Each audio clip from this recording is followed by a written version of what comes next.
Hey, my beautiful bitches, it's me, Fiona St. James, and welcome to another episode of Fiona's Coffee Talks. And as always, I like to start off every day with a fresh, hot, black cup of coffee. Hold the cream! I'd love to. And of course, I think of my favorite quote of the century by Oscar Wilde, which says, "Life is too important to be taken seriously, so lighten up, folks." So today's topic is, drumroll please, retail time, part 4, yay! Okay, so part 3, we left off that I had started doing fragrances. I'd started in retail in 92, and then between like 93 and 94, I was freelancing a lot. And then 94, I started working specifically for Issey Miyake Jean-Paul Gaultier for years, probably like 4 years. That's going to be the next video. But I needed to like set up this video because of that. So picture it. Bloomingdale's, New York City. It was like mid 1994. And for the very first time, the store that year did a lot of first things. Shoppers Night happened that year. Actually happened in 93. But in 94, they had something that was called a store rally. So the store rally meant that like before the store opened at like 8:30 in the morning, any line, fragrance line or cosmetic line that wanted to be part of it had to have a representative. So the whole point of that was that you had to like represent your product, and somehow by them looking at you, they could tell what your product was that you were pushing. So because I was working for Issey Miyake and Jean-Paul Gaultier, and remember the Jean-Paul Gaultier bottle was the bodice of the woman, the woman's body. And at the time, because I was like very much doing drag, I used to do Marilyn Monroe, Marilyn and Madonna. So then my business manager, she was like, "Fiona, I want you to like, be the representative for that." So then I remember it happened like rather quickly, and I was like, "Oh shit, what am I gonna do?" So because I dress in drag, I was like, I'm gonna show up in drag. So I did like the whole bustier thing, the Marilyn Madonna wig, had the makeup on, the high heels, fishnets, and most people, what they did was like they had music playing, and then people would just come out and do their little walk because they like created a little runway. Well, not me, honey. I ain't gonna walk to your fucking music. I'm gonna do my own thing. So then I remember it was the night before, and I was home, and I was like, shit, what should I do? So I came up with I created my own mix. So it started off with me doing the beginning of Diamonds Are a Girl's Best Friend, and I was wearing completely decked out with this gorgeous full-length halter dress gown all the way to the floor, spitting in an image of Marilyn with like a fur thing.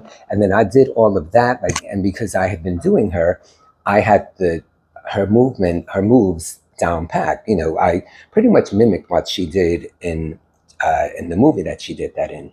So, and then I mixed the tape so that a point came where right when the timing was right, that somewhere like in the middle of the first verse, then all of a sudden the music, I spliced it into RuPaul's Supermodel, because that was the year that came out. You Better Work. So then that came out, and then all of a sudden, as that started, I like threw the fur off, and because it was a halter top dress, I undid that, ripped it off, and then I was dressed with the corset and the thigh-high fishnets and the garter belt and the high heels, representing and duplicating the bottle. And then, of course, at that point, like I grabbed the bottle and I'm walking down the runway with the bottle, and the audience is going crazy because, as it is, I was the only one in drag. But then for me to suddenly like have my own choreography and my own music, and then to strip down from like Marilyn in this beautiful dress to suddenly looking like the bottle. So then I did my little thing, holding the bottle, walked down, turned around, came back, and then in one swift move, I like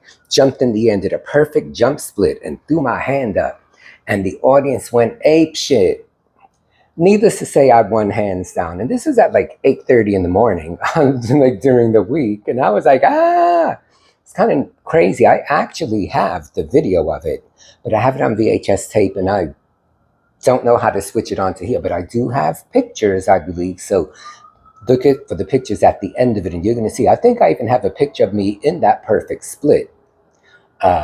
So you got to check that out. Shit, I hope I know where they are. Yeah, they're in the photo album. I know exactly where they are, so I'm going to pull that up. But anyway, And that was the first store rally that we had. Then there was one like the following year, which I did not compete in, but they asked me to come back as like the past winner and do a little number. So I did, and it was kind of great. And then they only did it those 2 years. After that, for whatever reason, they didn't.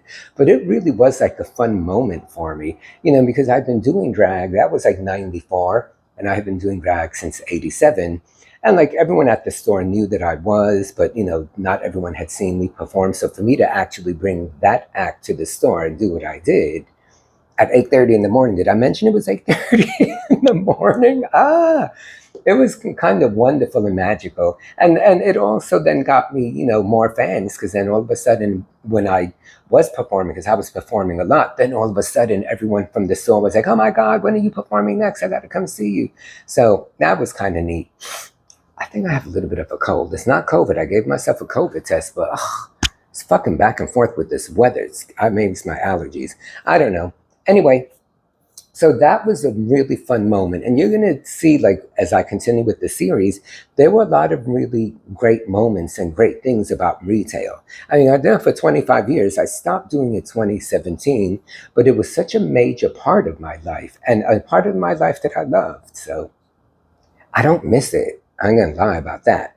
But it was good while it lasted, and I think 25 years, doing anything for 25 years is a lot.